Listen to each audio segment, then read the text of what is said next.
All right, how we doing tonight? This is day 9 or bottle 9, however many you're trying to squeeze into one day. Um, this bottle, I think, has some uniqueness to it, and like I said, I'm trying to hopefully expose some of you. I know some of you probably have had this before, but trying to expose you to maybe some newer bottles or newer labels. So giving you good variety. I think this one definitely hits on a variety as far as that goes. So with this one, for the nose, I'm going to give it away right here a little bit, so I might as well just go with it. This is 105 proof. It is a 100% malted rye. They are 7 years. I believe all of this line is 7 years or older. Um, 80 to $100 price point, depending on where you find it. It is out of Michigan. And this one is Walleye Run Malted Rye. This is a distillery release. This was 2024 batch 1, double barrel. So it is released in aged 7 years, char 3 barrel, and then finished in toasted oak.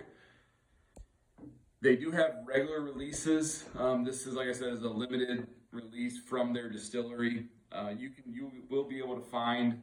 They are in Illinois. They are in different places. You can find their stuff. 100% malted rye, I think, makes this very unique.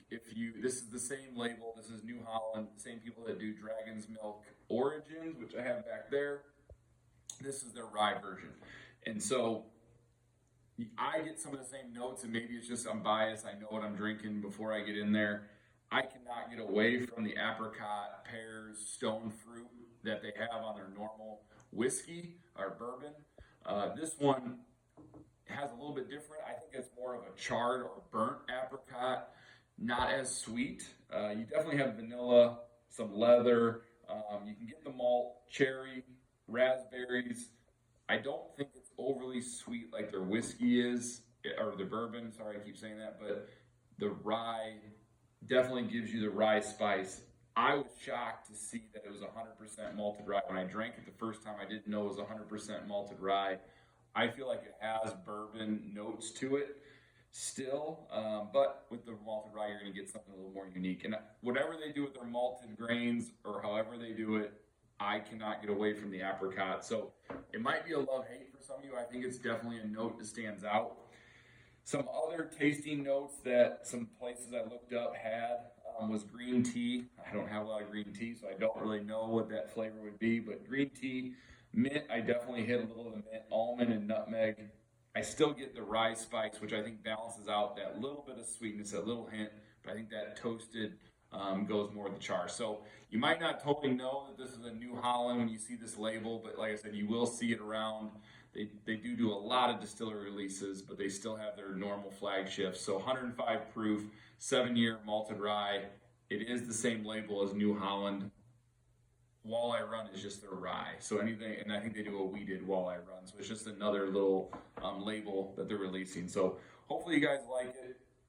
I definitely appreciate what they're doing up there. I'm biased. I think there's 2 or 3 places that some of you that have done this calendar every year know that I'm always going to push through.